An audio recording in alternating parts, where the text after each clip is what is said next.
biggest thing going on this past week. We're finding out they're giving money to Politico, potentially the New York Times, potentially BBC. So it's entirely possible that like every mainstream media outlet's been getting money from NGOs that comes from the government. So, you're supposed to declare that. That's illegal for you to give government money to a news organization without saying that it's legal. Right? So like NPR, we know they get money from the government. That's an open thing. But for them to do it like behind our backs with our money to shape narratives, that's an entirely different thing.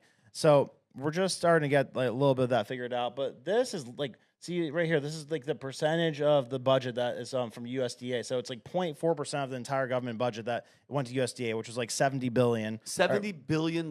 Yeah, and that's 0.4% of the government budget. So like our entire budget's $7 trillion. So again, that's like a lot, but still, that's a lot of money. Oh yeah, you could do a lot with $70 billion. You could overthrow a country for like probably a couple million. Of course, bro. Yeah. Don't get any ideas, Brandon. Yeah, but so yeah, it's so funny. Point being though, like this is just like round one. So hit the next one. This is what they found in round one. Go to the next clip. Yeah, next slide, please. This is what they found just like by grazing. I love this guy. Sorry. Yeah, so this is a legit guy that works for them. Elon Musk posted this. So this is what they found day one, like entry level shit that they found. Run it. All right, go ahead.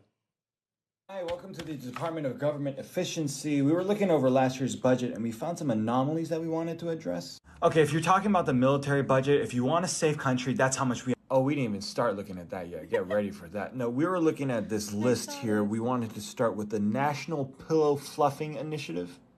I mean, don't you want your pillow to be fluffy? Not when you're spending over $1 million of taxpayer money. We're cutting that. Also, the Bureau of Elevator Music Standards. Explain yourself. Forgive me for trying to set the vibe, bro. $800,000 a year. The National Velcro Noise Study. What's the problem here? You don't have to spend $1 million a year to know that Velcro noise is annoying. Now, the Program of Ice Cube Uniformity and the American Cloud Watching Fund. Okay, that's a problem, but I'm kind of OCD and I like it when my ice cubes are all the same size and shape, Yeah, we all do, but that doesn't mean you spend $1 million. Now, the Federal Kazoo Orchestra grant. Kazoo Orchestra. It's amazing what they could do with those things, honestly. The Federal Bureau of Traffic Cone Counting. 256,343. You're welcome. Now that's what I call $800,000 well spent. Bro, like honestly, I thought. Like, can I be honest with you guys? When I first saw that, I thought it was. I kind of went by because I'm like, he's joking. Yeah, pillow fluffing, and real programs that we're spending up to $1 million on, and they add up. Of course, and I get back. We just had the podcast with Chris Cuomo. He's like, yeah, but the percentage. I go, no. $800,000. I don't give a shit. I don't want it going. And that's, and by the way, and that's the problem. Yeah. Is the attitude of people going, oh, come on. It's only a 1%. We're numb to it. I don't care. It adds up. Yeah. Well, think about it. The average person makes $2 million in their entire working life. Yeah. So, to throw $2 million at some bullshit cloud watching thing, like, which is obviously a money laundering, like, the fact that they're not even, like, how easy would it be to give it an official sounding name to, like, oh, okay, that's like the Bureau of, like, Terrorist Watch or whatever, but, like, to call it the cloud watching organization or to call it, like, the elevator music uniformity, like, that's just, like, throwing it in your face, like, yeah, fuck you, you can't do anything about it. Yeah, what are you going to do? We possess your tax money, we're going to do what we want with Yeah, that's what they do. And, like, obviously, it's a kickback money laundering Of course it is. And it's the same people complaining about this. Like, why are you scrutinizing such a small number that we're kicking and screaming when Elon Musk spent $40 million to buy Twitter rather than billion, rather than like solving world hunger? You know what I mean? The same people, $40 billion now is nothing, but $40 billion then could have solved the world's problems because it's Elon Musk, right? Right, how much they complain about climate change or, like giving to the poor or like giving to the homeless or whatever, like they could have fixed every problem they complain about like a million times over with this amount of money. Of course, our border, what else? The money is not the problem. How you're spending it, how you're using it is the problem. Our government is spending our money irresponsibly on shit like taquitos. And it's really frustrating. And they're stealing from the future too. Like they're not just taking and wasting our money. They're like pulling money from the future, from like our unborn kids and putting them in debt. Like the average person, if you were to break up the debts, we're in debt $90,000 when they're born. That's insane. Like it's not our choice. It's those guys that are corrupt.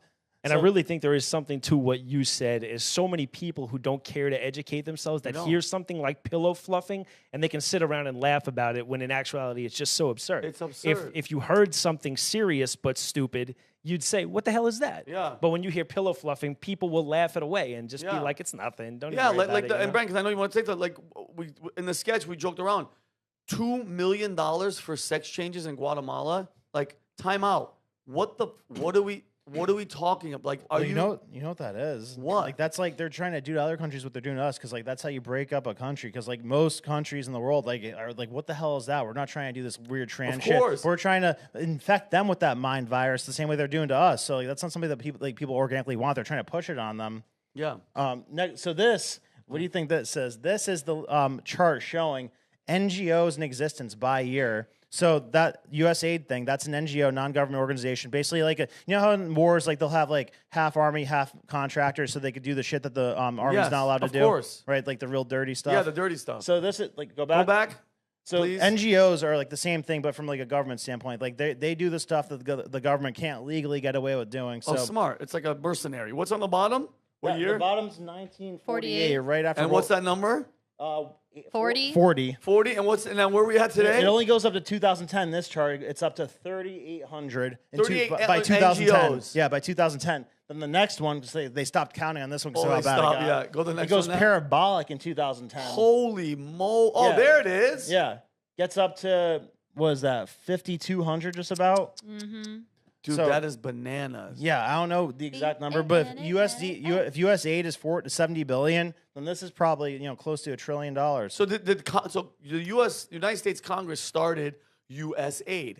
Was Yeah, that they appropriated they to it. appropriate? Oh my God. I mean, it was started with good intentions. JFK started it actually, Yeah. and then, the whole purpose of it was to do like a Peace Corps thing where you're like sending supplies to other countries and doing some yeah, which is cool. And by the way, and Jake made a great point too.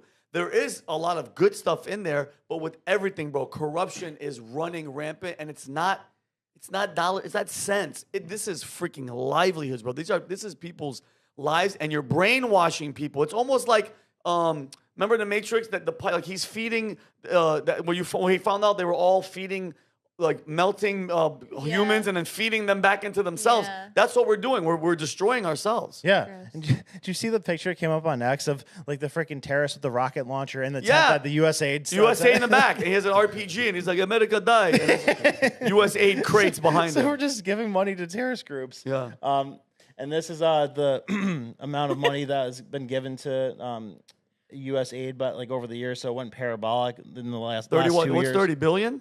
Yeah.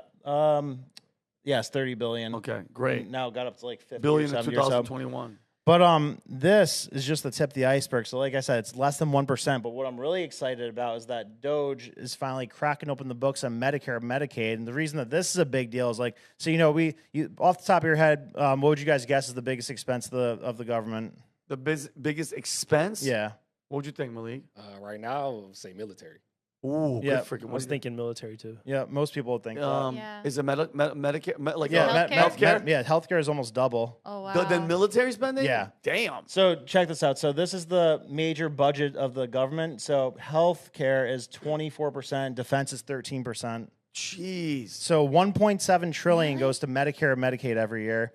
And like the way the system's built, like I just like literally typed in last night, like Medicaid fraud, Medicare fraud. There's like a countless list of people who've made up to $1 billion just from doing fake surgeries or like putting in fake surgery claims. Like there's dudes who just have like a little hole in the wall office set up where they'll like file fake like knee surgeries or fake like x-rays and Insurance stuff. pays the Yeah, and they like because it's like goes through the state, goes through private insurers, and they just like it's such a big system that it's hard to track all that stuff. Oh, great. And especially in South Florida. So like when they crack open the books on this stuff, like I can't imagine how much fraud they're going to find. Like 1.7 trillion a year. Doctors, insurance companies, everybody's going bye-bye. Wow. Dude, I'm telling you right now, this is where it gets freaking this. I always say when you hurt the money of military is dangerous. 'Cause that's JFK. Yeah.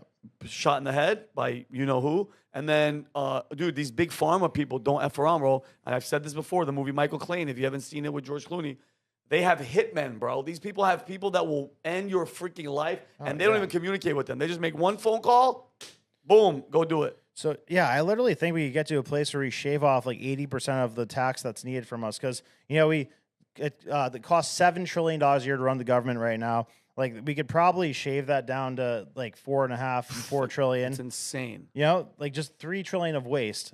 Things that are totally unnecessary. So Brandon, is that the number that they're thinking that this whole thing once it's going is gonna save us? Yeah, like he said, he could save about half of it, like 30 to 50%. Crap, bro. Think about this though: the military, for example, like it's an open fact that the military-industrial complex price gouges everything that we buy. So like they'll charge us $4,000 for a soap dispenser. They'll charge us like $1,000 for a hammer, and then even on the big stuff, they'll charge us like 4 times the amount of like a F-35 jet or whatever. You know, like so, it's like there's nothing we can do about it because there's only a few people that can build it, and the Congress just like yells and complains about it. But they probably get kickbacks from it. Of course they do, bro. So of course you know, they like, do. but like we're just getting bent over as taxpayers. Like taxes are probably unnecessary if we were to like tariff things properly and not get ripped off with healthcare and defense. Then what's the point? What's the need for taxes? Yeah, and this is perfect though, because and Brandon, they pulled the freaking carpet from underneath. They are scrambling so bad right now, and they have no idea what the hell they do. I saw Maxine Waters and them right now try to go to the Department of Education, and they're like, "No, you can't come in here." And they just right before we started here, they were ripping down the USAID building letters. Oh, that feels so good. They look like they're about to cry. Like they're calling. He's like, we need millions of people to come to the Capitol and protest. It's too cold. Nobody's coming, Brent. Nobody's coming. And like the people they're probably paying to protest behind them. them. Of course they are. Oh, you know they're getting paid. But yeah, so that's the rundown. So stay tuned when we crack open the books on the Medicaid, Medicare, and military stuff. It's really gonna get crazy. So, Brandon, is this gonna like taxes wise? Like what? How is this besides the spending and the debt? Because bro, when we think about the debt, it's a joke. You just see the debt tracker. It's just, bro, it's bananas. Like you're like, oh my, like, okay, they have like a bunch of other countries, what the dollar's doing and stuff like that. How is this? Where is that money going to go that they're saving? That's the real question. Towards our debt, we got to get to. We're not even at anywhere close to zero. And then, I mean, who do we owe the most of that money to? Is it China? No. Who? you want to go there? Oh, I mean, they want to know. Well, so I mean, I'm making the case. I'm making an episode right now about like how it was actually the Rothschilds that started the first 2 central banks, like Andrew Jackson and who else was it? Somebody else got rid of those ones, and then the Rothschilds got like front men to start the Federal Reserve. They did a fake market crash in 1907. They're like, see, like now we need a Federal Reserve. So J.P. Morgan, convinces Congress to do that, and then since the Federal Reserve, like all bad things have happened. Because like you think it's a coincidence that right after the year after the Fed started, World War I happened. Because you can't afford to pay for a war if you aren't allowed to create money. No, you have to start. Yeah, you have to. Who do we owe the most money to? Do you know? The Rothschilds? I don't think it's like crazy to say that like it's private people that own a lot of like actual people and their families have just been descendants. Because there's layers of deception. Like the Federal Reserve's a private institution. We like they own a lot of our debt. So I think whoever's behind them owns a lot of our debt. So we could maybe tell them to fuck off. I hope so. I hope we'd be able to. But yeah, so like. The last person to tell the government to fuck off, JFK, didn't end up so high. And his brother died shortly after. Yeah, but like 100% of our revenue right now comes from taxes. That's not necessary. We could at least like bring that up to like 30% from tariffs and bring down like the tax burden on us. Oh. But we're just not running the country like a business. We're not running the country like a business. Like we're running it like it's just a slush fund where they're like trying to bankrupt us. Yeah, everybody will just have their hands in the cookie jar, but now it's over, bro. And I just can't. I'm telling you right now. It feels great, and it just feels like I said, somebody sane is behind the wheel. It's not just some old. I wish I know it was a group, Brandon, but I want to know who was the main person that was like who was the number one behind Biden that was like, this is what's happening. No, yes, because if it wasn't him, it's not a group. It wasn't a board. I think there was one. I think Sullivan and Blinken probably because the stuff he was doing was stuff. Blinken was one of the main. I think it was. If I had to guess, it was Blinken. Because you could learn a lot from like what they were pushing. Because they all worked for Hillary. They worked for Biden when he was under Obama. They were pushing for the same things. Like they got their little wish list out of the way at the end with like the Syria overthrow. You know, they were advocating to overthrow Assad for the last 20 years. They were advocating to overthrow Putin for the last 20 years. Oh, they were dying. Oh, Syria with Benghazi and all that shit with Hillary, bro. That was her whole freaking existence with Obama, because that was supposed to be his baby, and it all went to shit. Yeah, and it's even worse now, like where you got an ISIS leader running the country instead of a dictator. Pick your poison. So if you like this clip, click right here. And if you want to see more like it, click right here. Stay angry, Patriots.